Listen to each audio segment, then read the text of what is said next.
Welcome, everyone. It's beautiful to see so many people here today for an important program. And first of all, I want to just have a quick moment of silence to acknowledge Marion Pickens. We have a memorial service scheduled this afternoon for Marion Pickens. And I also want to acknowledge Betsy Zukoski. These are two individuals that I really felt supported from while they were members of the League. Betsy, going way back from when I joined the League, was very supportive of me. Great senses of humor that actually helped me motivated and inspired to go on. So just want to take 2 minutes and we can just have a moment of silence for Betsy Zukoski and for Marion Pickens.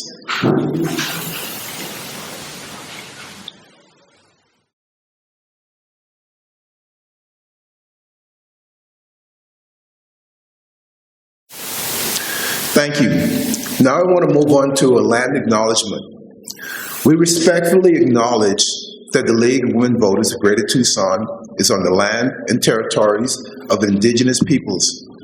Today, Arizona is home to 22 federally recognized tribes, within Tucson being home to the Tohono O'odham and the Pasque Yaqui people. We also humbly acknowledge that for most of its history, our organization has not been welcoming to women of color. To quote our CEO of the League of Women Voters, U.S.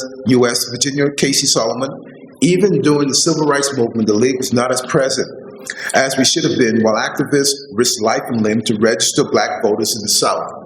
The League's work and our leaders were later joining to help protect all voters at the polls. It wasn't until 1966 that we reached our first position to combat discrimination. Still, our focus on social policy was from afar, not in the forefront lines, and African Americans were shut out of the vision of the League. Today we move forward, embracing diversity, equity, inclusion, and accessibility. And my presence as president exemplifies that. And it's a continual work in progress, but we all are committed to make that struggle and achieve the diversity we would love to see within the League, and also reaching out to communities that we haven't been able to embrace in the past. So thank you and welcome all of you today, and all of you who've been part of the League and embracing our commitment. Now,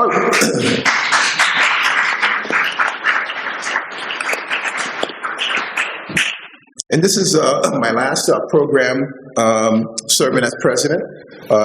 As you know, in April 26th, we have our annual meeting, which will be held at the Hilton East. And at that time, we'll have a new president who will be, voted on by our membership and also approved, and our new board. So what I would like to do is to introduce our incoming president, our president-elect, Emily Brixton. Emily.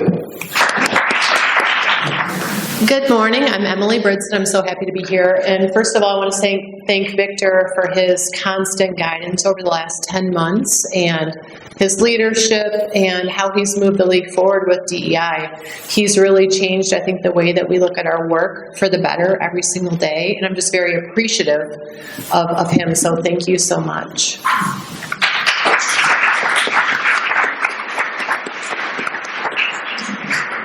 So what I want to do is recognize the incoming slate that will be on the annual meeting. That'll be our new board of directors, and then also some of our co-chairs and the nominating committee. So first off is, and if you could stand when I call your name, but the first off is Betsy Bogia. So she is our new president-elect. Betsy and I have already had several meetings so far, trying to plan and prepare and to learn. So I'm really excited to be leading the League with her. We're going to be partners and see this through over the next year and prepare her to take over in a year. So thank you so much for your service. Secretary, our new secretary will be Barb Colvin. Barb? Okay, great. Thank you. Public Program Chair is Teresa Jenkins. I don't think she's here today, but our new Advocacy Chair is Lovely Ganthier. Our elected directors for 2024 through 2026 are Bob Delaney,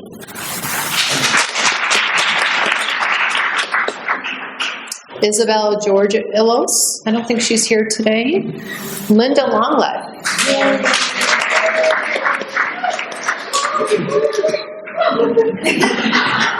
Okay, she's got a fan club, all right. Elected directors are CJ Jones, CJ here, and then Grace Marie Thiesfeld. No, not here. Our 2025 nominating committee co-chairs, so thank you to Dorian Dodson, April Lewis, and our 2025 nominating committee that are elected are Kathy Edelman. Thank you. Nancy Norton. And then the group, the committee that put all of this great slate together, please stand. Kathy Aros, Judy Wood, Sharon Badeau, Janice Chris, April Lewis, and Linda Longlet. So it takes a lot of work behind the scenes to do this, and we had quite a large slate. So thank you for all your work, and I'll turn it back over to Kate. Thank you. All right. So before I introduce our panelists, I'm going to explain the format for today. It's what we do every time. Each panelist is going to speak for 15 minutes, and while we listen to them, you should have a pencil and a card on your chair, and you can use that to write questions. We have question sorters, so all you need to do is just raise your hand or pass it down. They'll be brought up to me so I can ask them, and we'll have about 20 minutes for Q&A before we wrap up after their presentations. And now I'm going to introduce them. Starting on your left is Dylan Smith of the Tucson Sentinel. We all know Dylan because he's helped us out in the league several times. He's the editor and publisher of the Tucson Sentinel, which is a 15-year-old award-winning journalism pioneer that was one of the very first nonprofit local independent newsrooms in the nation. He was the founding chairman of Local Independent Online News, also known as Lion Publishers, a professional organization that is transforming the local news business across the United States and Canada. He's a member of the Ethics Committee of the Society of Professional Journalists, and he serves on other national journalism committees. We're very excited to have you. It's great to be here. We have our next panelist is Irene McKisson. She's the co-founder and principal executive of Arizona Luminaria, which is a 3-year-old nonprofit news organization dedicated to local news and community-centered journalism. Prior to this, she spent 18 years at the Arizona Daily Star, where she ran audience development and was the co-founder and editor of This Is Tucson. She also teaches editing at the U of A School of Journalism and social media at the U of A School of Information. And Irene is a lifelong Tucsonan and is raising 2 second-generation Tucsonans in a 102-year-old haunted house, which we may have to learn more about. Our next panelist is Curt Prendergast. He is a co-founder of the Tucson Agenda, which is a newsletter focused on government and politics in and around Tucson. And before founding the Agenda last July, he worked at the Arizona Daily Star for 8 years, where he covered a wide array of topics, including the border, the federal court, and he worked as an opinion editor. He's lived in southern Arizona for 18 years, and he loves talking about local journalism. Our last panelist is Ellie Wolfe of the Arizona Daily Star. Ellie Wolfe covers higher education for the Arizona Daily Star. She graduated from Bates College just last May, where she served as editor-in-chief of the Bates Student, the campus newspaper, and she wrote a year-long honors history thesis. She's raised in Massachusetts, and she's interned at the Boston Globe, the Maine Monitor, and the Lewiston Sun-Journal. And she's only lived in Tucson since last October, and she recently adopted a rescue cat named Chimichanga. So we're thrilled to have all of you here today. And Dylan is going to kick it off and do his presentation first. All right. Thanks so much for having me here today.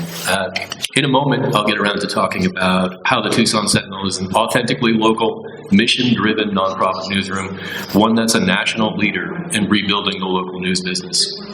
And we'll talk a little bit about how real reporting is the antidote to an epidemic of fake news.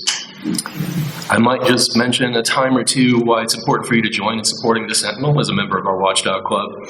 And I'll let you in on a dirty little secret about the news business.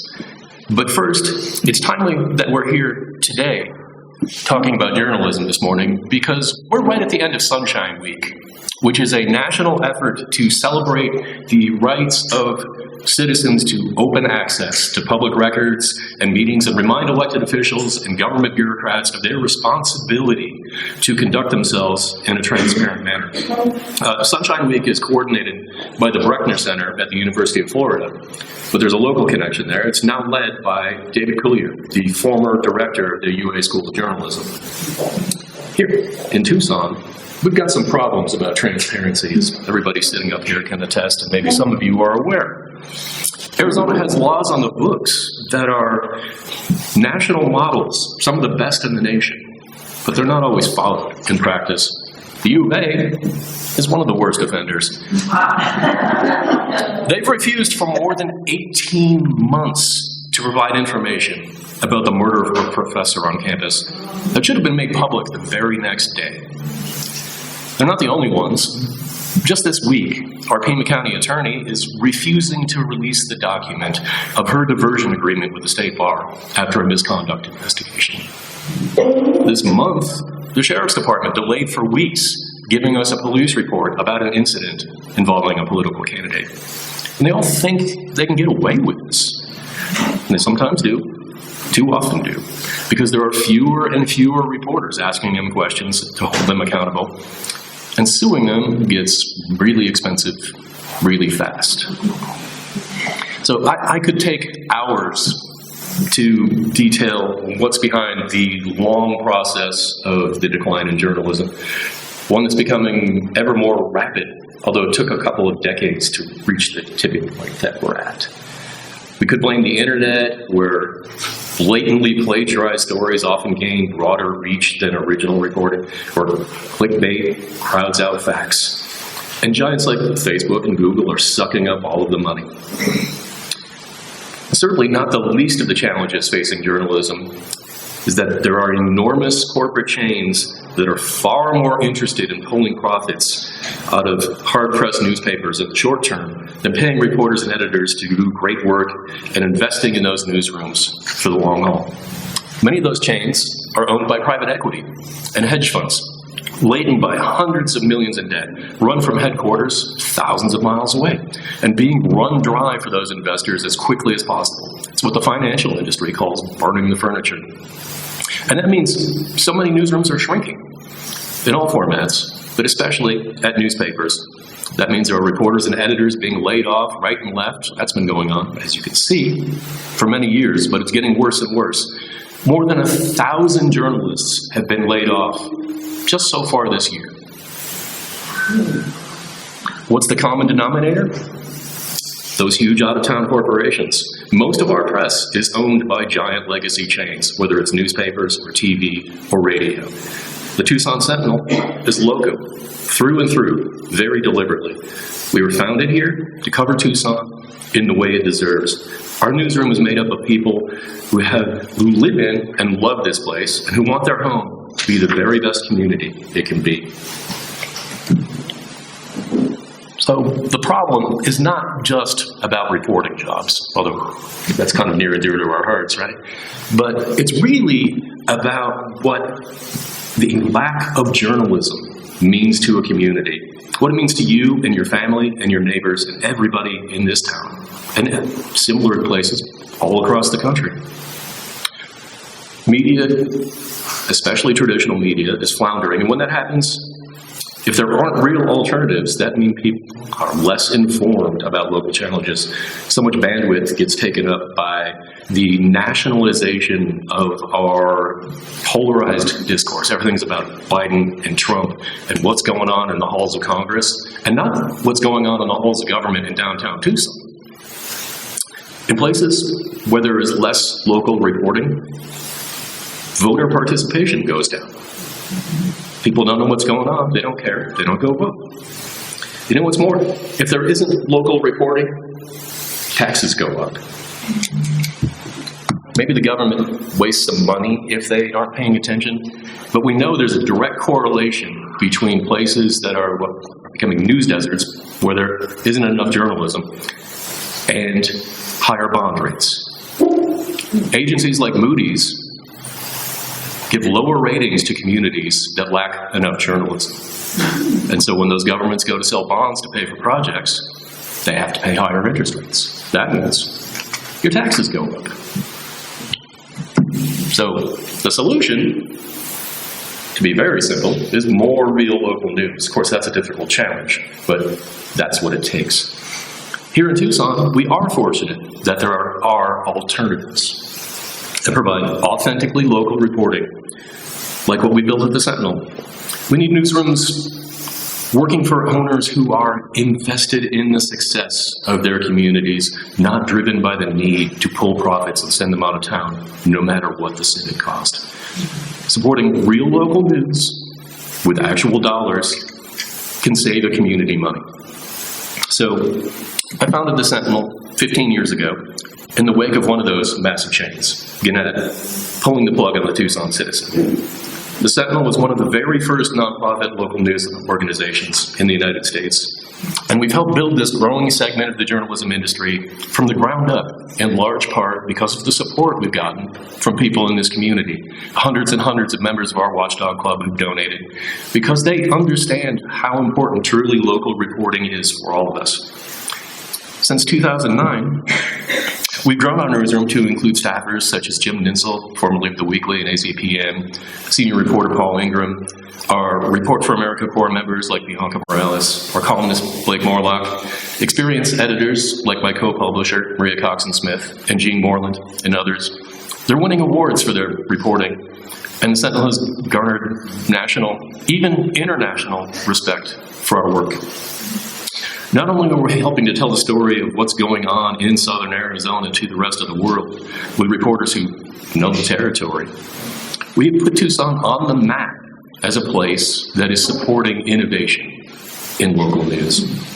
A while back, I got flown to Norway, way above the Arctic Circle, to speak to a conference of small news organizations about our work at the Sentinel, and how I was for years the founding chairman of Line Publishers. That group, local independent online news publishers, began with just a couple dozen members about 12 years ago. So through our work to foster independent local news outlets, Lion now has nearly 500 members organizations in the US and Canada. Another group, the Institute for Nonprofit News, which we joined 12 or 13 years ago when they only had a few dozen members, now has more than 425 news outlets that are focused on the nonprofit side of fixing news. Between Lion and INN, those independent news organizations collectively have more journalism staffers working for them than even the largest legacy media chains. More reporters and editors now work at outlets like the Tucson Sentinel, put together, than a place like Gannett, than all of those, any single one of those hedge funds or corporations that keep cutting and cutting and cutting. We're growing with the help of folks like you. We've proven we can succeed, and that we are the future of news, especially at the local level. At the Sentinel, we've published nearly 40,000 stories since we were founded. We brought readers exclusive reports about things like Chuck Huckleberry, Martha McSally, Paul Cunningham. We call elections days before the Associated Press. The Sentinel broke the news, not just to the world, but to the family of a man who died in the Pima County Jail last year, and they didn't know about it. We bring you and everybody else stories about the special people and places that make the borderlands the wonderful home that we love to live in. We're going to do even more of that, thanks to some recent funding, including what you probably heard about, the ongoing effort by the Community Foundation. Look for some new hires by the Sentinel in the near future as we expand our ability to dig into the desert dirt. But this isn't just about what good reporters and experienced editors can do in a newsroom. You each need to play a role. An informed community is vital for us all, and you can each contribute to that. Support local news with your time and attention, and dollars, of course. But as readers, you can do more. Let's talk about news literacy for a moment. Misinformation is a social disease, and only you can stop it. It's worse than a forest fire when it comes to our civic discourse. Don't just copy and paste things on Facebook because you think it sounds appealing or authoritative. Don't just read or watch things that are designed to appeal to you, especially with negative emotions. Don't fall for confirmation bias, stories that are set up to reinforce what you think you already know.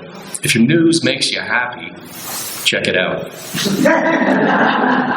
If your news makes you angry, go figure out if it's real first. Know that journalism includes more than just reporting. Commentary and analysis are parts of legitimate journalism. They're not reporting, but columnists like Tim Steller at The Star and Art Blake Morlock, they do a lot of digging before they tell you their individual take on something. Be aware of when something is more spin than news. Find that original reporting. Don't just fall for hype on social media or on the TV. If somebody's a contributor at CNN, they're not there to tell you facts. They're not a reporter. They're there to give you their partisan take on things.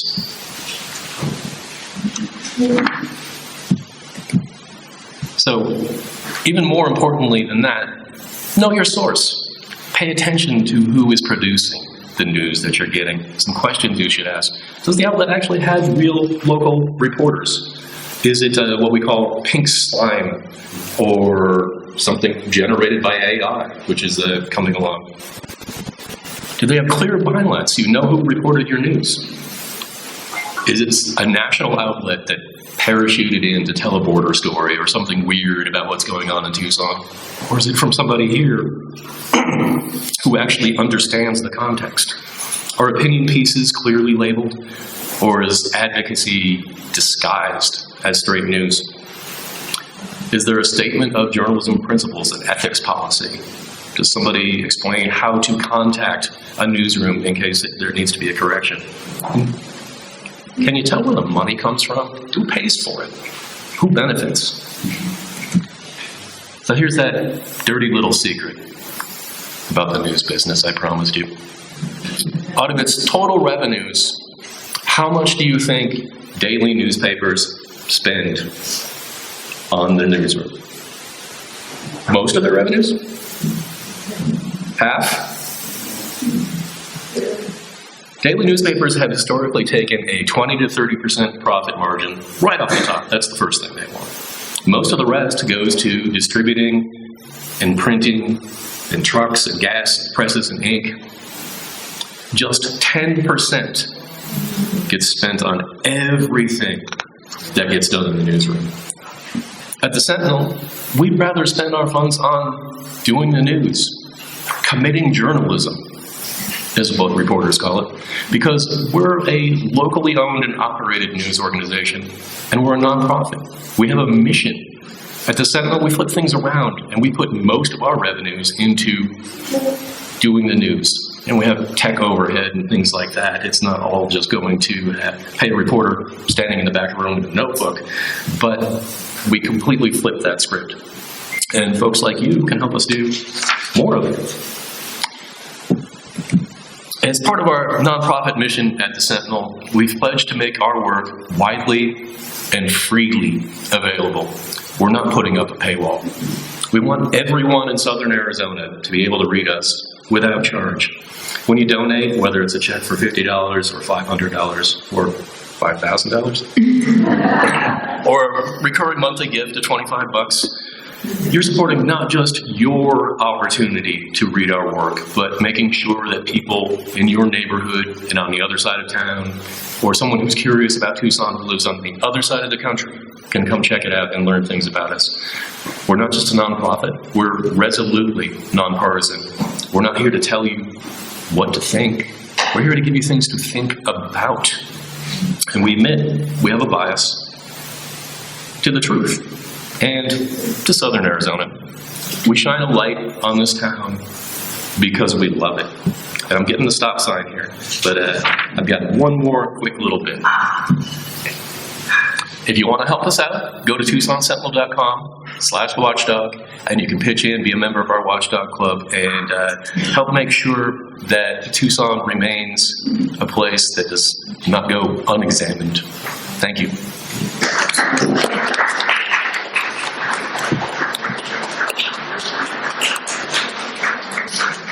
Thank you, Dylan. Thank Our you. next panelist is Irene McKisson of Arizona Luminaria. Hi, everybody. I'm Irene McKisson. I do want to just take a second to say Dylan really paved the path for what Arizona Luminaria is doing in terms of nonprofit news. And when he says that he was a founder of Lion, like in our industry, that's a big deal. Like Lion is one of the organizations that's helping Arizona Luminaria grow and get bigger and make sure that we are doing all of the business side things that need to be done to grow a sustainable business in Tucson. And so I just want to take a second to acknowledge the fact that like a lot of what we're talking about on the stage couldn't have happened without the path that Dylan has paved.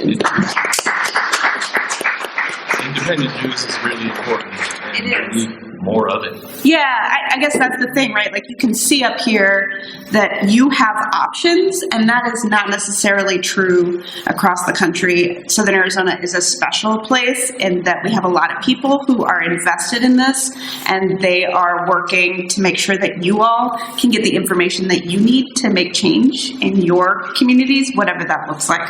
So Arizona Luminaria is a nonprofit news organization as well. We were launched in 2021 by 3 co-founders, myself, Becky Pollack, and Gianna Nanez.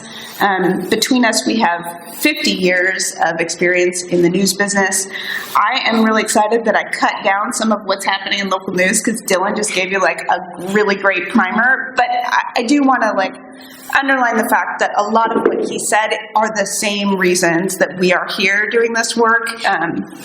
Layoffs, and budget cuts, and all of the things that those have led to are the fact that you aren't getting the information that you need. The reason that we are all up here is because there are gaps in the amount of information that you're getting, and what that's leading to is polarization and disconnection is something that we hear a lot from people is like, I don't feel like I'm connected to my community. And as somebody who's worked in local news my entire career, I can see the direct correlation between the loss of local journalists and local news, like the loss of volume in the Arizona Daily Star and the connection to not feeling like you're getting the information you need. I worked at the Star for 20 years, and the journalists who are working there are doing amazing work under conditions that are not in great shape, right? So I think just understanding that when you're looking at news, that these are the underlying causes of the thing that you're feeling about not being able to get the information that you want is really helpful to keep in the back of your mind. In addition to the like news literacy stuff, just recognizing that looking for local sources of news will make you feel better about your news diet, I think is a helpful thing to keep in the back of your head. So examining the kinds of things that you're reading during the day and just taking a kind of audit of what was national and what was local. We hear a lot about news burnout. And that's people who say to you, and this may be you, I don't want to read the news because it makes me feel bad. Like, it makes me feel sad and hopeless and awful. And I think that a lot of what that is that those national sources are making you feel that way, but the local work that we are all doing here at this table is the thing that can make you feel connected to your community, like you can see a solution for the problem, like you can work with others to get there, like you have the information that you need to vote in a way that makes you feel like you were informed and that you made the right decision. That stuff is all local, and so looking for those local sources can really help with that feeling of news burnout. Same thing. I'm just going to underline exactly what Dylan said. It's true. There are peer-reviewed studies out there that show that those things are true. So I want to talk a little bit about Arizona Luminaria, though. Before we started, we wanted to make sure that we were building something that was complementary to what exists in the news ecosystem here, so that we weren't duplicating efforts, because Lord knows we cannot duplicate efforts, because if we do, we will not have enough people to do all the things, right? So we went and started talking to people. We did a listening tour. We interviewed 20 people in English and in Spanish to understand what their news needs were. The thing we actually asked was, what is the thing that you would hold a sign for at a protest? What is the thing that you would put the bumper sticker on your car? What is the thing that you would put your yard sign up for? What is that for you? How are you getting local information about that thing? And what do you like about that local information? What do you dislike? And from there, we kind of sorted those things out into buckets, those topics that people are feeling really passionate about and having trouble getting information about. And those became the beginning of our beats. And those beats are education, equity, the community, the environment, and those things are things that people are having issues finding information about. And so we were able to kind of come in and start covering those things really deeply. The other thing that we heard a lot was, I don't have enough depth. What I'm getting, if I'm getting it, I'm getting like a little bit at the top. I'm getting one story after the thing has happened, which is unhelpful to me, because if I want to go to the city council meeting and tell them that I disagree, I need to know that the issue is going to come up at the city council meeting. So I want more recurring coverage, and I want deeper coverage. I want to understand the context. We also heard a lot that people are having trouble getting news that helps them understand what's happening at the state level. And so you might understand what's happening locally, or you might have an elected official that you voted for understanding what they were doing, but keeping track of what they're doing up at the state house level has been very difficult. And so we're trying to make those connections in our stories, and trying to give you more depth and more frequency on an issue, and make sure that when we start something, we finish it, that we're closing loops for you. A good example of that is the free transit issue in Tucson. So we've probably written 15 stories about that issue. In my newsroom at the Star, we would have written one story about that issue, only when it was up for a vote at the city council. Just because, and not because the reporters don't think it's important, and not because they don't know the audience thinks it's important, but because there aren't enough journalists in the newsroom to do the work of that plus everything else. And so I think a big picture thing to take away from that is, the more journalists you have in your community, the better that stuff gets, right? Like, the more we can do in depth, and the more we can do investigative, and the more we can cover that issue that you really need covered for you. So this is Luminaria. We are a website. Again, 85% of our budget is in people, full-time journalists that we have on staff. We have a little bit of overhead for tech, but we are not printing. And so our costs are really in people. They're in the journalism. We are also do not have a paywall, and part of our mission is to have free coverage in English and Spanish. So we're a bilingual website. We're publishing in both languages. Sometimes we only publish in Spanish. We have a reporter who publishes or who reports only in Spanish. Sometimes we report only in English. Sometimes we're doing both. But we're trying to make sure we're thinking through what are the gaps for people in both languages. No paywalls, free email newsletters, deep nuanced stories, and we're a 501c3 also, because we believe in that nonprofit mission. At the end of the day, we want to be accountable to you in this room, and not to a shareholder, and not to somebody who lives in Iowa. And so part of what that is when you support us with your donations, with your membership, we're accountable to you. Like, we have to go back and do that story, because we understand that this is a circle, right? Like, when we have underwriting or sponsorship from a local business, we're accountable to the community through that. When we get supported by the Community Foundation, by this new news initiative, we're now accountable to the people who have given us those grants and those dollars. That means transparency. So if you go to our website and look at the About Me page, we have all of this on our website. We have an ethics policy. We have transparency. We tell you who's giving us money. But it also means everything is free and not behind a paywall, because we want you to be able to access it. This is our team. We're now 7 full-time staffers. By June, we will be 7 full-time staffers. We've been publishing for 2 years, so we've grown very quickly. Our staff is a majority female, and we have representation from Latinos, from Indigenous people, from LGBTQ people communities, and from the Jewish communities. We are not only building a new editorial side, we are also building a new business side, because the thing that we didn't talk about necessarily is that newspapers, as they have grown up, are toxic places to work in many cases. And part of that is because we don't have our community represented in those newsrooms. I was just at a big conference where there was a lot of hand-wringing by the big national media about what they got wrong in the last election, about what they got wrong in 2016 and how we could possibly have gotten that wrong. And one of the things that our newsroom really believes is that they got it wrong because they weren't looking at local, that those local news organizations have disappeared and they didn't understand what the local kind of ecosystem looked like in communities. And because their newsrooms are not representative of those communities, like not having representation from Black and Latino people is one of the reasons that they got that election wrong. And so we are really intentionally building a newsroom that reflects our community, because we know how important it is that the news needs to reflect our community, that those perspectives are really important in the news that we publish. So talking about the business side and kind of the newsroom culture side, we also have business experience. We built things at the Star that were business related. We've run marketing, and we've run audience, and we've run all of those things that you need in a long-term business. I often say, like, we're not building Arizona Luminaria for next year. We're building Arizona Luminaria so that we can be a 150-year-old news organization. I worked at a legacy news organization that felt really important to me. I would bring that up a lot. Like, the Arizona News Star is 150 years old. That is no small legacy.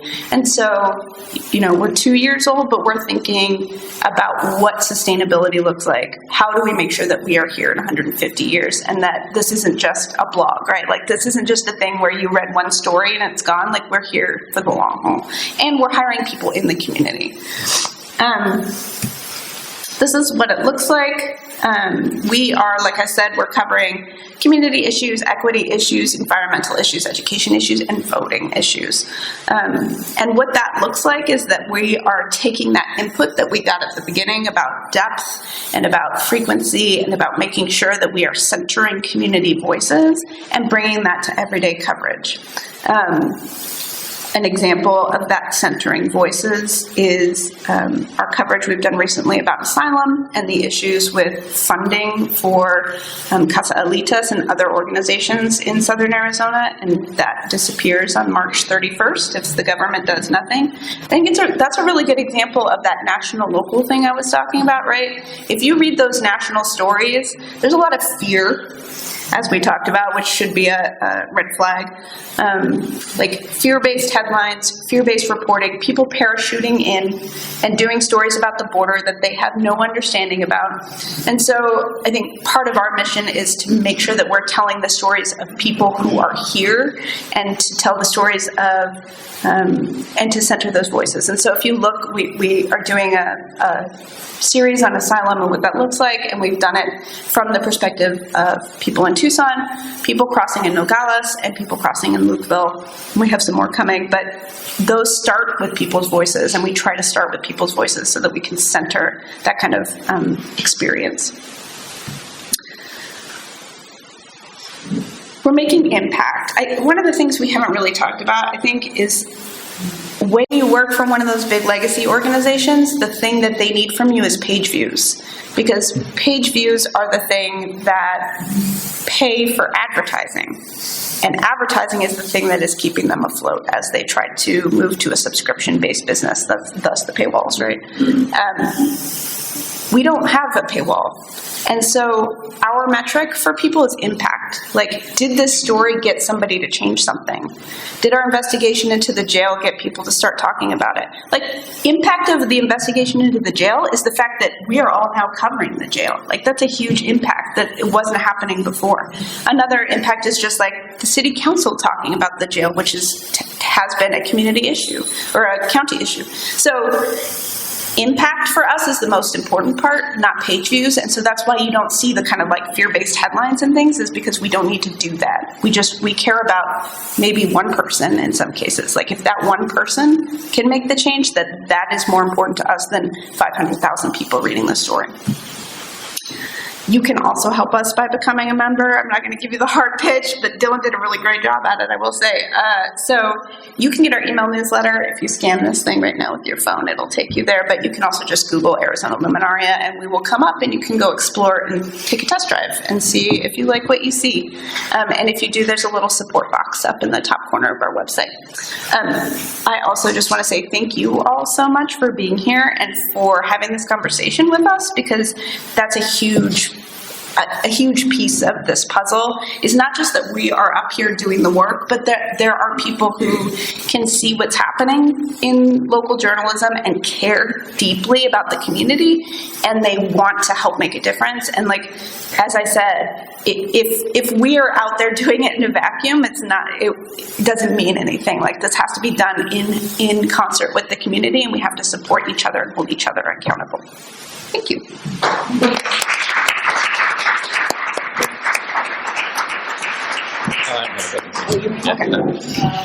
Just a reminder that we're done your questions as we go along, and our next speaker is Curt Prendergast from Tucson Agenda. Hello, everybody. I'm with the Tucson Agenda. I founded this in July of last year along with Caitlin Schmidt. We are both former Arizona Daily Star people. We love the news. And what we are is has anyone here heard of Substack? Does that ring a bell with people? We got a couple hands, great. So Substack is a platform that exists outside of the regular news world. It's newsletters. So what we do is we write up some original reporting for you every day, Monday through Friday, and we curate the local news so we can highlight reporters doing all this great work. And we send it to you at 6 o'clock in the morning. So 5 days a week, you get your daily dose of what's going on. And so what we're trying to do here is not only just become another outlet, another source of news for you, we're also trying to make this fun. All right? Like, this is something that I think is getting lost in how we talk about politics. It's interesting. These people work for you. You're in charge of them. And they're doing things every single day. And it's really easy to write about things in a very dry way that's just very, very, very factual, and you're kind of backed off from it. What we're trying to do is write in an engaging way with you. When we talk about what's going on in the news business, there's all the things that you two brought up are all absolutely right. And I'm going third, so I guess I'm in that position where I could just repeat over and over. But yes, everything, boom, I said that too. So what we're trying to do is make it fun. All right. And so it's every single morning we are giving you what's going on, and we are tracking things through the government. So as Irene, you brought up, that there is there's these things that your local officials are doing, and they're doing them all the time. If you were to go through a city council agenda right now, there's going to be a dozen different things. Some of them are new. Some of them were brought onto the agenda 6 months ago, some a year ago. You can see all these things moving through, and they're constantly making choices about whether we continue with this process or not. We'll have a little discussion. You kind of get to see where they're coming from, what they're talking about. And if you write one news story about that 2 days before people are voting, you're not really in tune with what's going on. So what we're doing is we're trying to give you, we're helping you follow along. All right, that's what we're trying to do. So you're just giving you what's going on today, tomorrow, moving on through the process. So that's what we do. And it's trying to write in a very engaging way. So we have, in my personal view, when we talk about the state of journalism, the future of journalism, we have all these large-scale business things. We have these corporations that are just weird. They're just, don't try to wrap your head around what they're doing. It does not make sense. It's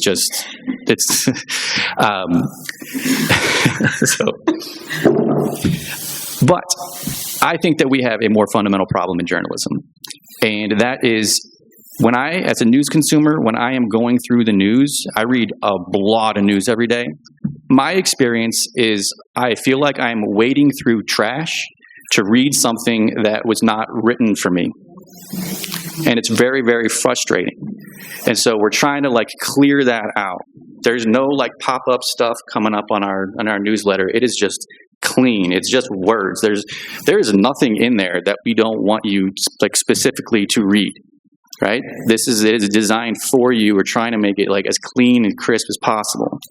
And so when we talk about the future of journalism, I think that this has to be key, that we have to be like actively trying to engage your mind with what we're writing, be as clear as possible. And when we talk about like polarization, misinformation, all that type of stuff, I find myself constantly going back to the experience of consuming news. A lot of times it's like they're trying to like push me away. Like it's like almost like a punishment. Like I have to like work really hard to understand what they're writing, and it drives me crazy. And so what we're trying to do is kind of reverse that and make it so that you are actively engaged from word one all the way through. It's really, really hard. A lot of times we're successful, sometimes we're not, but we're constantly pushing in that direction. So that's kind of what we're doing. And again, all of what you guys said, I agree with. Okay.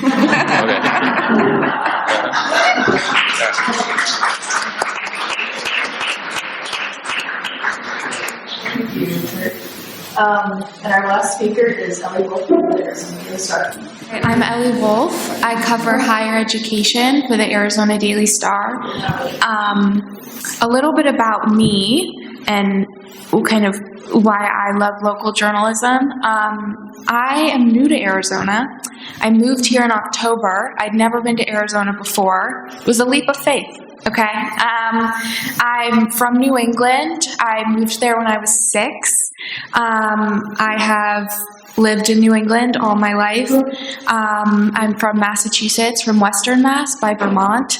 And I'm from an area that is a news desert. We have the Boston Globe, where I interned this past summer.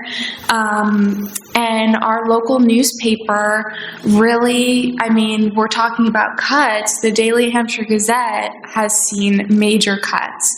And so we just have our first nonprofit outlet, actually, that just started in Western Mass, which is pretty exciting. But to move someplace like Tucson, we have it really lucky here.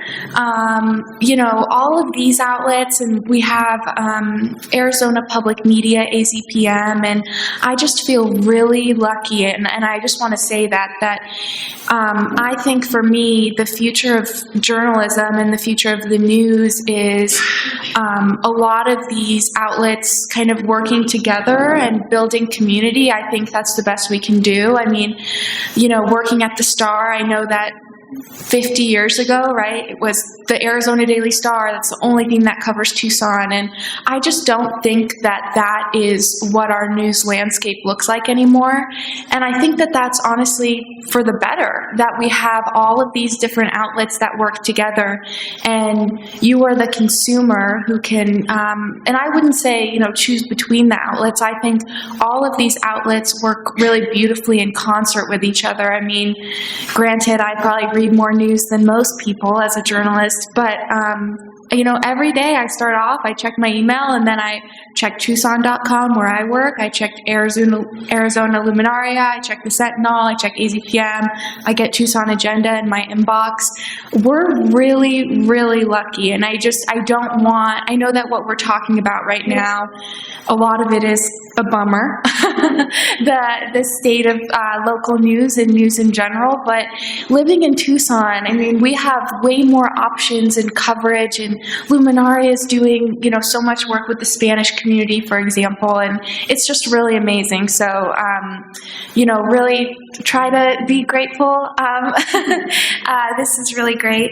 I think, you know, local news to me is a public service, and it's a public duty, and that's kind of how I think about my job. You know, I think the Arizona Daily Star, I mean, maybe I'm biased, I think we're pretty great. You know, all of these outlets that you donate money to, I think you also donate money to the Daily Star, even though we're not nonprofit, by having a subscription. I think another great thing about the Star is that we have different beat reporters, right? I only cover higher ed, and so we have a lot of people that have become real experts on what they cover, right? Emily Bragel, who does our border reporting, I mean, she's amazing. Tony Davis, who does our climate reporting, he's awesome. Tim Steller, who was supposed to be here, is a fantastic columnist. And so I feel so lucky to work in a newsroom where, and I'm sure this is the case for the other newsrooms too, but just people love this community and care about this community. And we also have really great access when it comes to covering statewide policies in the Capitol.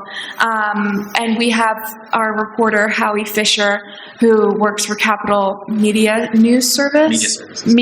Capitol Media Services. And we publish his work. And I'll be doing a story and I'll say, it'd be great to get a quote from the governor, but I don't know how to do that. And I'll just be able to Slack or message Howie, and he'll be able to get me that quote. And so we're really lucky at the Star in that sense. I think our coverage of state politics is also really great. The other thing I want to say is because we're an outlet, like Irene said, that's been around for 150 years, I don't read a lot of national news. I agree with what everyone else says. Kind of bums me out sometimes. I don't know. I also just like to hear what's going on kind of in our local community a lot more. We've been lucky. Some of my stories have been picked up by national outlets, the Chronicle of Higher Education, the New York Times. So it shows that what we're doing and what we're all doing and what we're all covering is important, and national outlets do pay attention. And this is kind of really the start of that. Let me look through. Oh yeah, I guess I was going to say about, having these multiple sources. That's how you beat disinformation, and that's how you become really ingrained in the community, is not just reading one source. In my introduction, I wrote a sentence about how I wrote this honors history thesis in college, and I know I just graduated college last year, and probably in 5 years I won't really care about it, but I included that because it taught me a lot about how to research. And I think as news consumers, you should be thinking of yourselves as researchers, right? You're researching this issue with the local jail, you're researching what's going on at the UA, and to do research you need multiple sources. And so I guess I just think that we're really lucky, and obviously I didn't have anything prepared for this, as you can see by my very sad notepad. I was talking to Dylan beforehand, and I was like, I have nothing prepared, and he was like, me neither, you'll be fine. What? And then he rips out the most beautiful presentation. I'm like looking back, looking at it, I'm so inspired, and he finished it, and I was like, God damn it. But I will say, and I think that a lot of times, we're talking about, when I was told about this event, I was told to come up with a presentation about what I think the future of journalism is. And frankly, maybe I sound crazy. I think it's pretty bright. I think that we're living in a community where you're able to read a lot of different stories by a lot of different people, and I think that that's really important. And I am a very competitive person, embarrassingly competitive, but when it comes to this, I actually don't feel super competitive, because I think the more options we have, the better. And I'm really proud of the work we do at the Daily Star and the people I work with, who are amazing.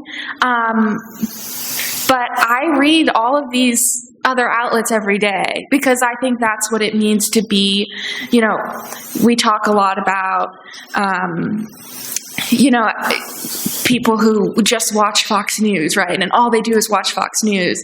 I don't want to be that, but all I do is read the Arizona Daily Star, you know, not that they're the same, but I think it's important to read a lot of different outlets, and the work that these outlets are doing is really amazing. And like I said before, our version of donating is to subscribe. We have some really good stuff.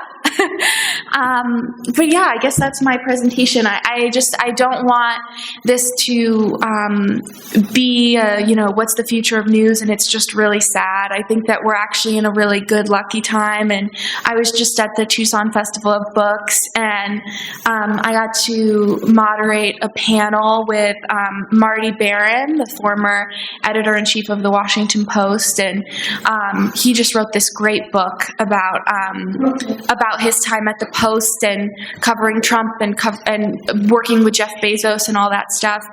And it was a depressing book to read a little, to be honest. But I do feel that where we are is we all work with really great young journalists. Charlie Borla, who covers local politics for the Daily Star, he's my age, and he doesn't have, like, every time I go into the office, he's watching another board meeting. And I think a lot of times people think board meetings are boring and all that stuff, but it's Plus one to that. it's our job to sit there, sometimes for you, and gather all the information and write it in a way that's compelling. And so I really do feel that local journalism, I never want to work in national journalism. I think local journalism is the most important part of journalism, and without local journalism, national journalism wouldn't exist. And so I'm really proud of the work we do, and I guess if you take away anything from this panel, it would be maybe be a subscriber of the Arizona Daily Star, but also be reading all of these outlets, because I think that every one of them specializes in a really important thing, and when you read them all together, you just have a really great news diet. So yeah, thank you.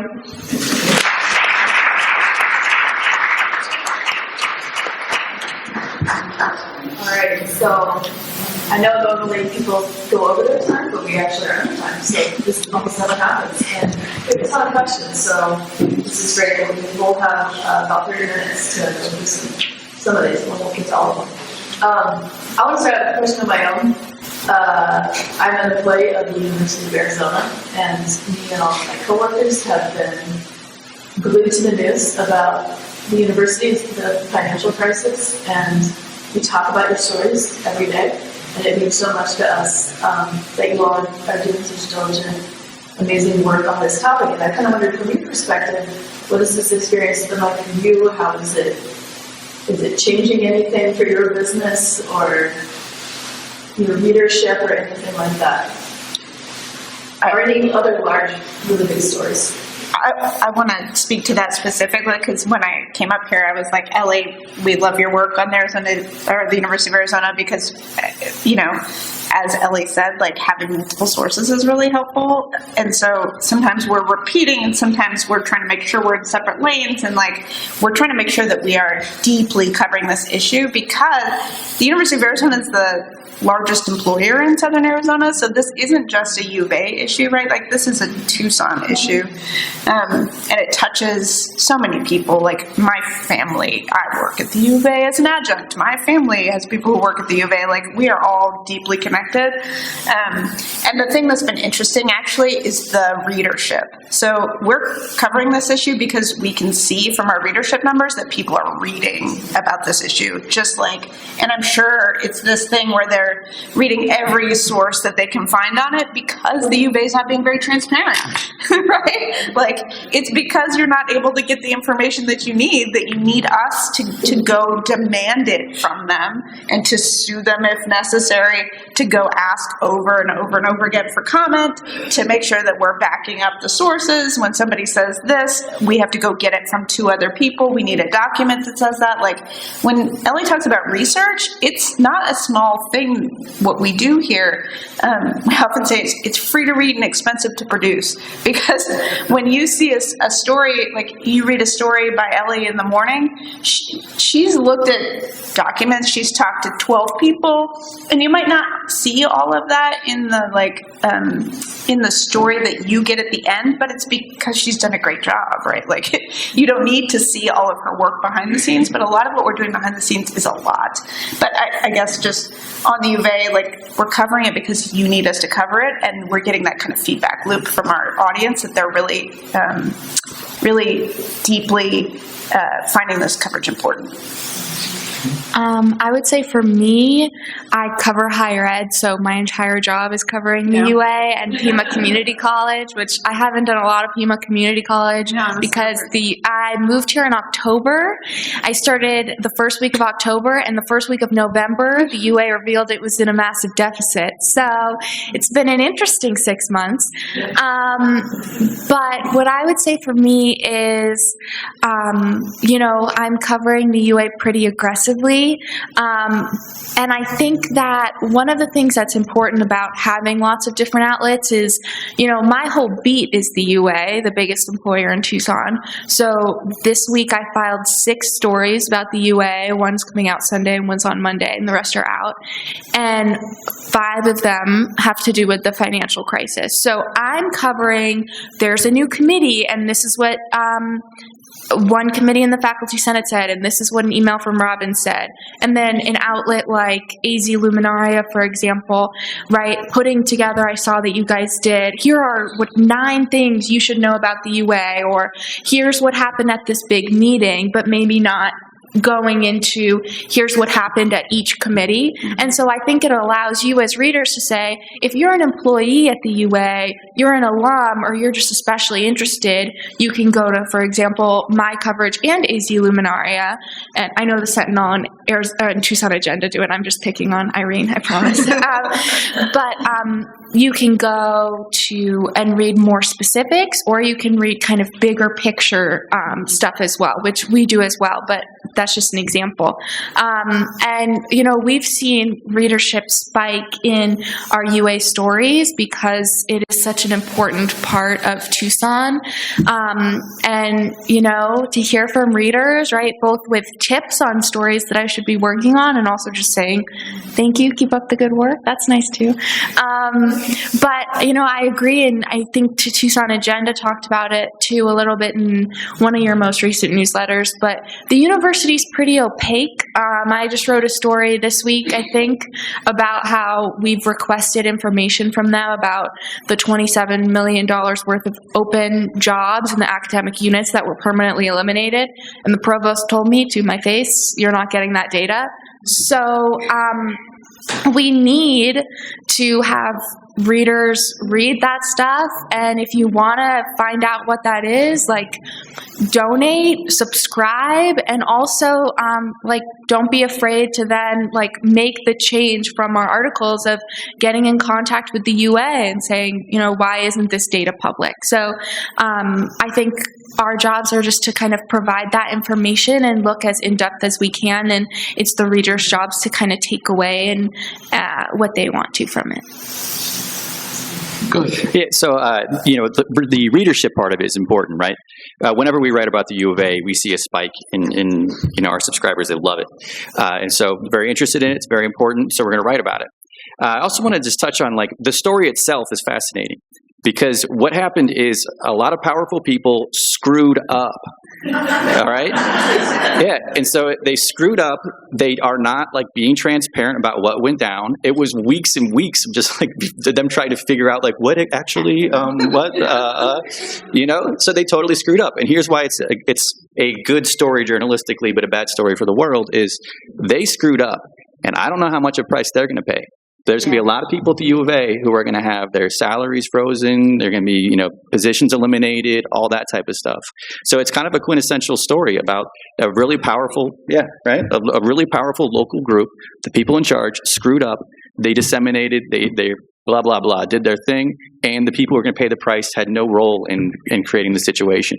So it's like a quintessential local news story. And if I can just cut in really fast, I will say that like our journalism does make a change, and that should be something that's exciting too. I remember we had a sit down with President Robbins, and I was going through my emails looking for what readers were asking me so I could ask it to him. And the most popular question I got is Robbins going to take a pay cut? And I asked him, and I got him on the record saying, I absolutely would. And then I heard from someone, a source that I have that's pretty high up at the UA, that said, after, the Arizona Daily Star published the interview with Robbins saying he absolutely would take a pay cut, we've actually discussed him actually taking a pay cut because he committed to it and now he has to follow through on it, right? And so I think that it was 10%, so he's still making like $700,000, you guys. I shouldn't take a ton of credit for that one, but it is a really important story, and it shows that, reader questions and reader intrigue, that's important and that matters. Like, I was just on the phone earlier this week with a reporter from the AP, the Associated Press, who was calling me and making sure that she got her facts right for the AP story, right? Local journalists are really the experts in local issues, and I think that that's not, and like I said before, there wouldn't be national reporting without local reporting. So we are I think all of our outlets are important gatekeepers for a lot of this information. I know there are a whole bunch more questions, but a couple of quick things about the U of A. As I mentioned when I was talking before, the university tries as hard as they possibly can to not be transparent. The very night that Professor Meichner was murdered, we sent records requests to their chief spokeswoman, to Robbins himself, to a bunch of other folks at the university about things that I think they should have sent us the stuff the next day, but at least within the next week would have been prompt, as they were required to do under the law. That was the beginning of October 2022. They didn't send us anything at all until 3 weeks ago. And they sent me a PDF of a web page of Robbins' statement like that week, and something about the accused gunman's class enrollment. It should have been hundreds and hundreds and hundreds of pages of documents that would have been responsive. And they're just like, sorry. That's their response, and that's what they're doing now with us asking for the information about, well, where are you making these cuts? And the thing about the cuts is, as our columnist Blake Morlock has pointed out a few times, Robbins and his folks are using this crisis to accomplish things. Yes. It's not really as bad of a crisis as they're sometimes painted. There's not actually a deficit. They're spending into their reserve, which is a bad thing and a violation of the Board of Regents policy. But they could run for more than a semester without taking in one more dime. If nobody paid tuition, if they never got a grant, if nobody ever bought a candy bar, they could keep the lights on just the same without making any changes for more than a semester. What they're trying to do is change a lot of programs and consolidate power. And the power, right? That's really what's behind it, is trying to take power away, try and basically further chip away at the power of faculty. Right. Well, so we wrote a story about the legislative bill that is now in the Senate at the Arizona legislature that is about shared governance, which boring in a headline, right? Like shared governance. Sounds really dry. I know. But what it is it's about power, and it's about who has the power to decide things, and what does that look like. And so it sounds. It's insane that somebody can screw up like this and then still use it to his advantage. It's wild. Bonkers. I like Stellar. Yeah. And they don't have any money. And that shared governance bill, by the way, which I know at least AZ Luminaria and the Daily Star have written about is that it actually gives more power to the president and to ABOR amid this kind of financial crisis, right? So that's kind of what we're talking about here. And, you know, all of these outlets have done an amazing job covering the issue. A little plug for the Daily Star. We're the only one that has a reporter whose only job is to cover higher ed, which is me. So I had to make that little plug, you know. But yeah, I mean, this is a big issue in Tucson right now, and it shows, I think, how much local journalism is important. Thank you all. It's wonderful what the work you're doing. Just wanted to reiterate that. So here's a question about, all of you work in print media, online. What do you all think of the state of broadcast, TV, or video, I guess, journalism today? Ooh, good Lord. It's all bad. Don't watch it. We're pretty lucky here having a relatively small TV market, that we do have some very excellent, experienced, long-time local TV reporters. J.D. Wallace, Bud Foster, people who have really been around, seen some stuff for a good long while, and the format is ever so difficult. I don't think, I mean, how would any of us tell a story in like 30 seconds? I was told that they're like, I was just on a panel with Dan Mars, and he said that their stories, they think of it in 1 minute and 30-second increments, and that's how long they have to tell a story. It's nuts. So the format is difficult, but so much of it is, here's the latest local crime, and I'm standing here in front of TV, police tape in the dark, talking to you on TV, just reading the police press release. Yeah. It's, not always a whole lot of depth. And now to the weather. Yeah. So yeah, I agree with a lot of that too. But I got to say, so one of the things that we do is every morning we go through what all the local news outlets are reporting, and those news outlets, the KVOA, KGUN, KWLD, like a lot of them are grinding. Like a lot of them are churning out news every single day, and it absolutely does not have anywhere near the depth that even like a 5-paragraph story would have. But they still are they're out there.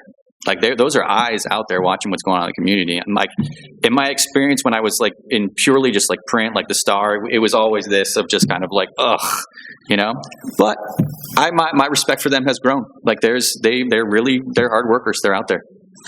And then there's the national TV issue, which is equally as bad. I mean, it's very difficult to watch cable TV news and come away like actually fully informed. Well, on that too, when we're out talking to people and I say we're a news outlet or I'm a journalist or the media, the thing people immediately go to is CNN or MSNBC or Fox News. And so it's a really hard, it just eats up so much of the conversation. And nothing that we just talked about here is anything that they're thinking about. And so it could not be more different, and yet they just eat up the whole conversation. That's all commentary. Yeah. It's not reporting. And I just want to add into is the money. Okay. I remember I kept in our newsroom for 6 years on there. There was this bit that CNN did a few years ago. It was something, I think there might have been some people who were diving, were trapped somewhere. A plane had crashed in the ocean. I don't remember exactly what. But a CNN reporter went into a submersible and went underwater to show how dark it was. You see, you cannot see anything. And I was sitting there, I was watching, I was like, that's a reporter's salary for a year. How much money that would cost to rent that. So I'm jealous. I wish we had that. This is both of these questions are about young people and about university journalism programs and how do younger people see the future of journalism? Are they excited about it? Or I know that the pay is low and maybe some of them are steering clear of it as a profession. I think we all work with interns. So, yeah, sure. So the good news is there are still a lot of young people who want to be reporters. In my experience with it, there are a lot of them. It seems like every I'm generalizing here, but like the vast majority of young men who want to be reporters are sports. The vast majority of journalism students at the U of A are women. 70%. 70%. There you go. Yeah, which is great. The journalism industry as a whole is still really male dominated. It's good to have more women in there. But yeah, they're enthusiastic. They want to do the job. The problem is like connecting them to the expertise. They're always getting in the way. So the issue is how do you, like you say, and everyone's probably going to agree with this, is like the issue is how do you get the money together to pay them so that they can have like a career and not become like a journalism school graduate who goes and does something completely unrelated to journalism, right? We need this farm system. We need them to be coming through. We need them to connect them to a paying job and the expertise that's going to help them actually know how to do the job well in the real world. So I teach undergrads, I teach editing, and one of the things that I love about that is that you get to see students come through who are just so passionate and so excited about everything that we just talked about. And it really invigorates you. It makes you feel like the future of journalism is bright to see these students who are like ready to go. Curt is right. Like, so we have, based on where we have our leadership team has worked in the past, we have a policy that we pay interns, period, every time. And so part of it is just like we are mission-based, and our mission is to help people become journalists in addition to getting you the information that you need. And so we have interns every semester who are paid interns from the University of Arizona, and we've had some from Cronkite as well who brought in to do some reporting. And I think not only are we training the next generation of journalists, but those are voices that you all need to hear from as well. Like, every person in a newsroom brings their own perspective, and we spent many generations trying to deny that that was a thing that happens in journalism, that our life experiences might influence how we tell stories, which is a ridiculous thing to try to separate yourself from your journalism. Like, I live here. I love this place. Like, that does color my journalism, but it colors it in a way that, like, I want people to be accountable too, because I also want this place to succeed. And so I think having young voices with new perspectives and different expertise is a great way to help the journalism, as well as to like keep the next generation of journalists inspired and ready to go. One of the pitfalls in the decline of local newsrooms all over the country is a lack of opportunities for young reporters to get the kind of experience that they need to go be an intern, to be a fellow. And we take very seriously our responsibility to help pass along what we've learned about this craft. And so that's why we've worked with interns from the U of A, University of Montana, UTEP, Columbia Journalism School, the Newmark School at CUNY, from all over the place, because we want to be able to, there are things about local news that are very different than working at national publications. Yeah. And, some of these college students, they have opportunities to go, like, be an intern at Condé Nast and, like, make copies and coffee. Exactly. Or they can come out here to Tucson for the summer and, like, actually be a reporter for a few months and, get the chance to spread their wings. And they have done some just absolutely astounding work with us. That's how we broke that story last year about the man who died in jail and his family didn't know about it. That was one of our summer fellows. I'll say really quickly, I'm 22. I graduated from college last year. I didn't go to journalism school. I went to a liberal arts school, which I think has helped. I think I'm I'm an analytical thinker, and all that stuff that they talk about in the admissions booklets at liberal arts colleges. I spent a lot of time sitting on a quad, all that stuff. But I think, like, kind of echoing what everyone has said, I'm really grateful for the internships I've had that have let me just kind of go out and report on things. That's been really cool. And that definitely, like, working with seasoned journalists is what made me want to become a journalist. This past summer I was at the Boston Globe, which I'm from Massachusetts, so that's like working for God, basically. It was really important to me. But all of the other interns I worked with work for national publications now, and we're all confused why I was applying for jobs in Arizona and I was a finalist for one in Alaska and Mississippi, because I just think that local journalism is really important. So I think that we can always be doing more to inspire young people to move to random places and work doing kind of local reporting. Thank you.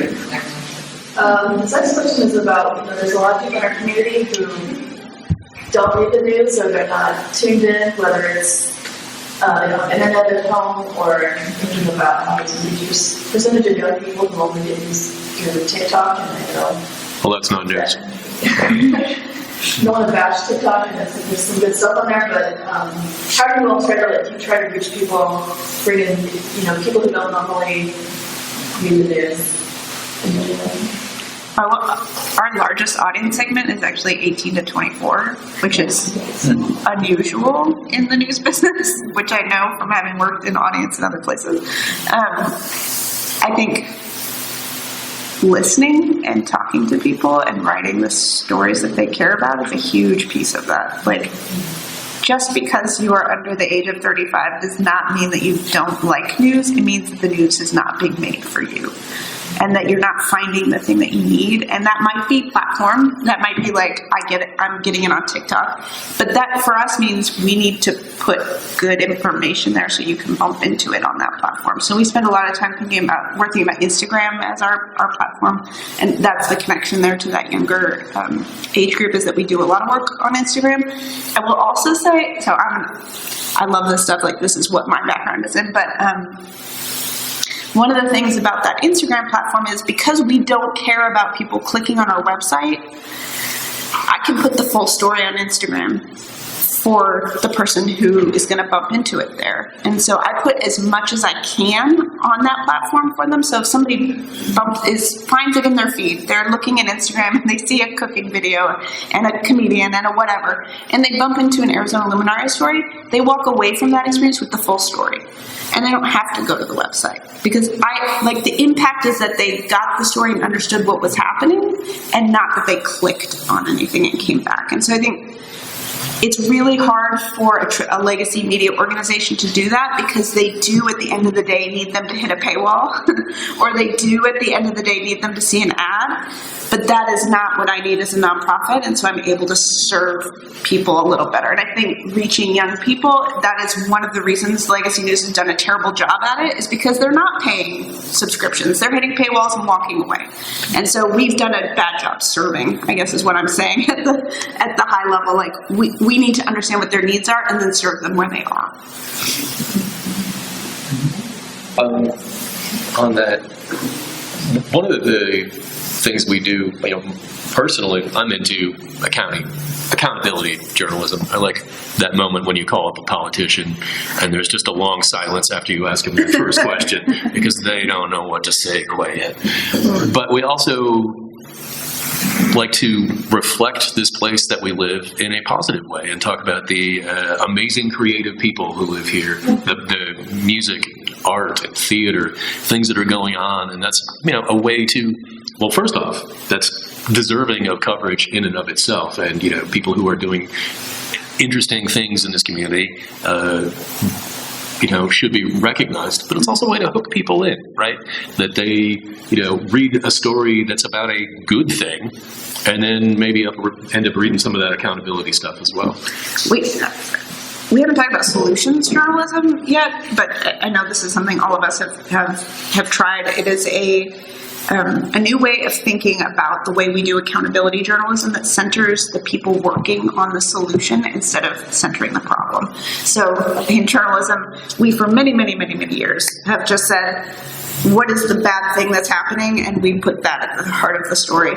And so solutions journalism flips that on its head and says, what are the solutions to this problem? And you can't do it for everything. reporting. So in our jail coverage, we've had to do a lot of accountability journalism, but in there we have also done some solutions. Like cash bail bonds are a real problem in the system. And so looking at what are other cities doing around that? Like what is a city that has gotten rid of cash bail bonds? What does their jail system look like? And is it better? And so doing the accountability on the solutions can really change it so that somebody can feel like this is a positive story that is actually about accountability, and that work is harder.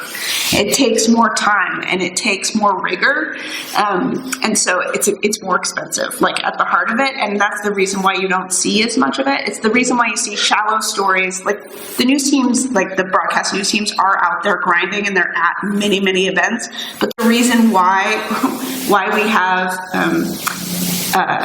why they feel like they're about crime all the time is because that's easy. It's easy to do the police press release, right? It's easy to just repeat that stuff. It's hard to set that aside and go talk to 15 people and call somebody in another city and get the documents and call the politician. And, some of our jail reporting took 3 months to do one story.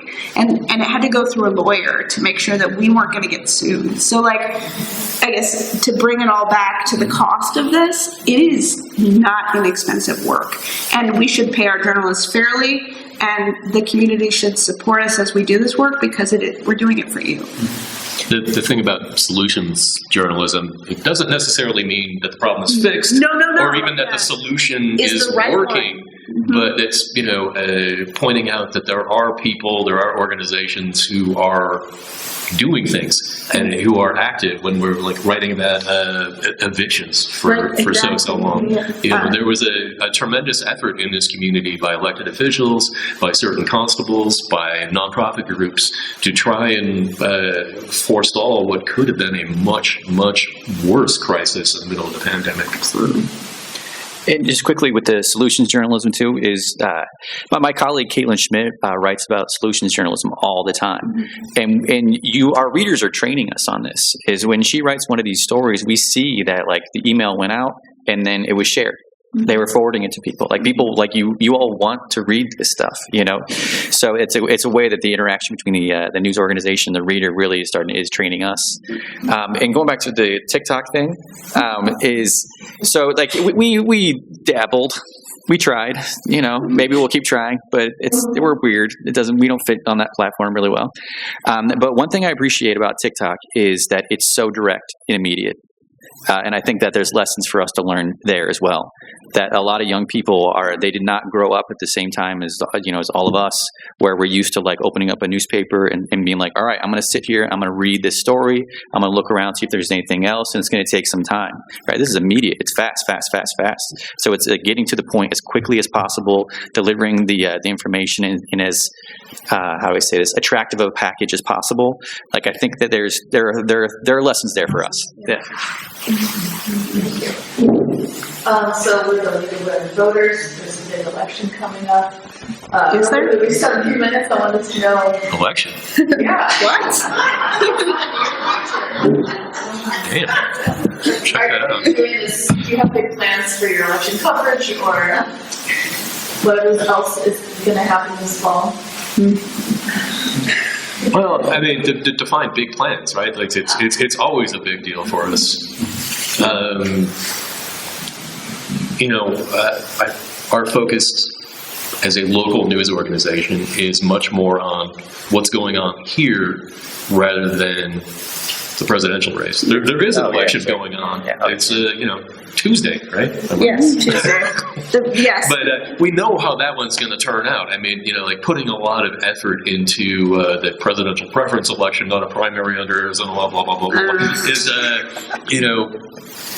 not a great use of anybody's time, and nobody's going to read it, right? I mean, we remind people that, hey, here's the voter registration deadline, here's the time to send your ballot back, make sure you go drop it off or go vote. That's an important thing, but there's not a lot of drama. There are no questions in this, primary. Through the whole cycle, there's a lot going on in this town, locally, not all that presidential stuff. I will also say we very specifically did the presidential preference election in Spanish. So when we did a little guide of what it is, what it means, why independents can't vote in it, what that means at the Arizona level, and then we did that story in Spanish as well, because part of what we're trying to do is make sure that everybody can get that information. And a lot of ours on the elections, interestingly, maybe to this group, comes from search.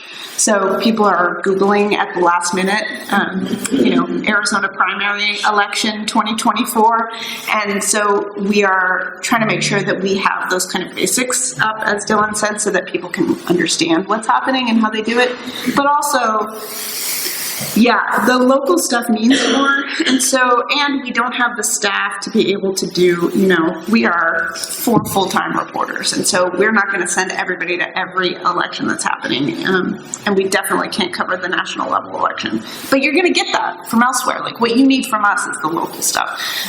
But we are trying to think about what are the gaps for people. And I mentioned earlier that people told us that they have trouble understanding state level and what's happening at the state level. And so we very specifically are doing some stories on that U.S. Senate race, the Senate seat that is now open because Sinema is not going to try to run again for it. And those stories we are very specifically trying to do, and actually you all might be interested in this as maybe news hounds, that we said to ourselves, what if the Atlantic was based in Arizona, what are the stories that they would do about the U.S. Senate election? Because we see that piece as the piece that's kind of missing from our coverage, is the big picture, but Arizona based, but local, because those outlets are getting it wrong for us, right?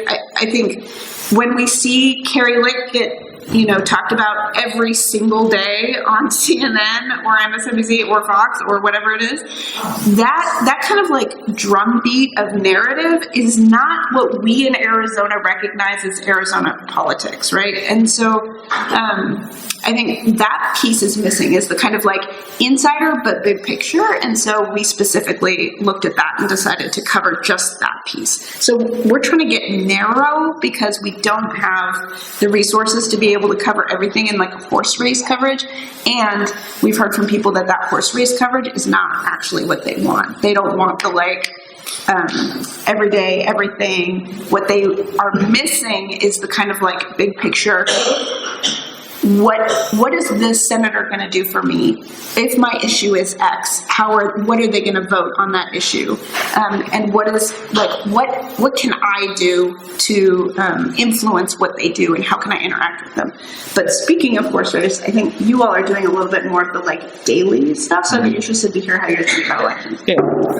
So what we do is we just don't write about the presidential. If it's not Tucson, Southern Arizona, we just don't really write about it. So what that means is we're writing about local candidates. And so what we've done so far is we are just running through all the candidates who are running for constable, justice of the peace, Pima County supervisor, you name it, the local stuff.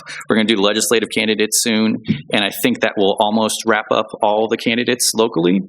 And in a couple of weeks, we're going to have our final real, right, April 1st, right? Isn't that right? Yeah, we'll have our final these are going to be the people on the ballot, and then we're going to start interviewing people. We're going to start doing Zoom interviews and videotaping them so you all can watch them, and we're just going to keep going, doing round and round and round. We'll cover stuff as it comes up. We'll do campaign finance. We'll keep track of all that type of stuff.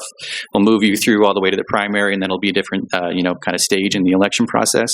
But the idea for us is getting back to, I mentioned about how kind of miserable it is to read news sometimes, is it's way worse for a voter.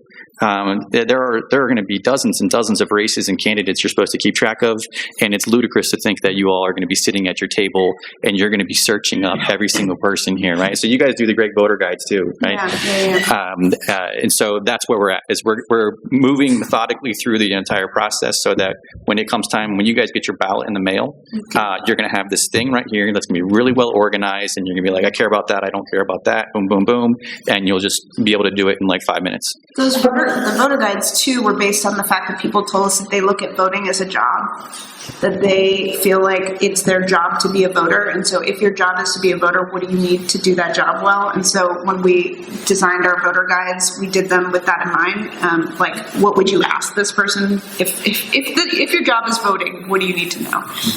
And so we try to look at it from a big picture perspective. I think Curt just pointed out, and Dylan too pointed out, that thing that Ellie said earlier, which is you need all of this. Like, all of us are contributing very specific things to this, and that having this kind of like varied diet of news organizations really helps people get information that they need.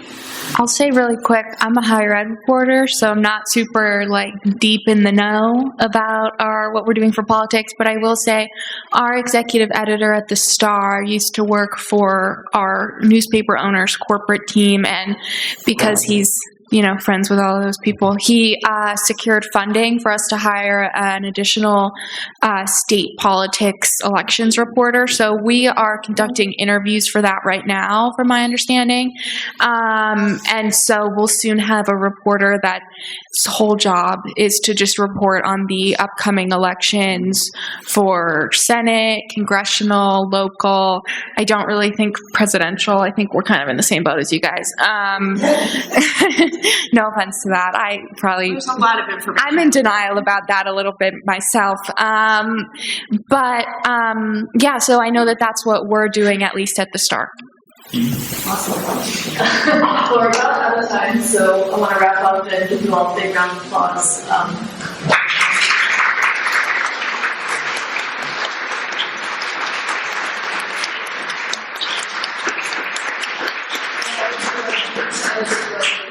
Subscribe and support it.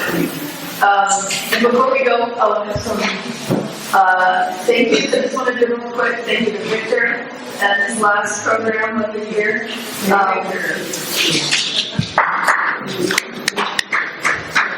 Oh yeah, we have just a few announcements about some upcoming events that we're going to do. We're going to have a night at the Gaslight Theater on April 21st. And so if you want to be part of that, you can get your tickets on our website. We also have our annual meeting coming up on April 26th. You can register for that. It's really important that members come to that as possible. So you can go to the website and log in and register for the annual meeting. And so I wanted to give a big thank you to Barbara Noriander. There she is in the back. She's been our program chair for the whole year. This is her last program, and we just want to give her a big thank you for all the work she's done. Thank you to our question sorters and gatherers. Thank you to Jeremy for filming this today, for Linda Longlet for setting up the tech stuff. And thank you to Kathleen Edelman and Sue and Murray DeArmond for also setting up. And of course, Judy Wood at the membership table. If you're not a member, please stop by. I guess everything's been put away, but you can still talk to me about membership if you'd like. And again, thank you for all the great work you're doing. Thank you. Thanks for having us.